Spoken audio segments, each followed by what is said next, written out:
काशी, प्रयाग या हरिद्वार, कहाँ ज्यादा गहरी है गंगा नदी?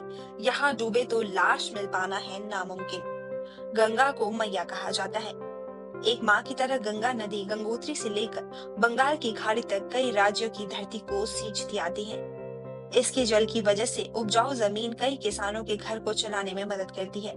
इसके अलावा गंगा नदी में हर साल लाखों लोग अपने पाप धोने आते हैं। ये दुनिया की ऐसी इकलौती नदी है जिसका पानी कभी खराब नहीं होता। इस वजह से नदी के पानी का इस्तेमाल पूजा पाठ में किया जाता है। गंगोत्री से निकलने वाली इस नदी की लंबाई 2525 किलोमीटर है। जब ये नदी उत्तराखंड से निकलती है, जब ग्लेशियर की वजह से इसका पानी काफी ठंडा होता है, इसके बाद कई राज्यों से होते हुए आखिर में यह बंगाल की खाड़ी में मिल जाती है। हालांकि तब इसका जल साफ नहीं रह जाता। इंसान कई जगहों पर इसमें गंदा पानी मिलाते हैं और ये अपनी शुद्धता खो बैठती है। इस बीच एक सवाल जो लोगों के जेहन में आता है वो ये है कि आखिर ये नदी सबसे अधिक गहरी कहाँ होती है? यूपी से है नाता।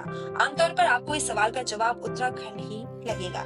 लोग लॉजिक के हिसाब से सोचकर कहते हैं क्योंकि ये गंगोत्री से निकलती है तो इसकी गहराई सबसे अधिक हरिद्वार या उत्तराखंड के ही किसी इलाके में होगी। लेकिन आपको बता दें ये जवाब गलत है। दरअसल गंगा नदी की औसतन गहराई 33 मीटर है। औसत गहराई को कई जगहों की गहराइयों के आधार पर तय किया जाता है। जब गंगा प्रयागराज आती है उस समय ये सबसे गहरी होती है।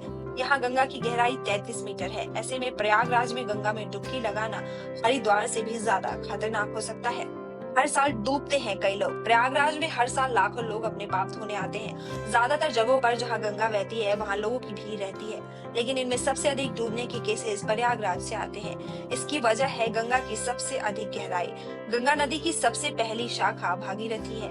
गंगोत्री से होते हुए गंगा बांग्लादेश और भारत में 2525 किलोमीटर का सफर तय करती है। Bureau report, times good.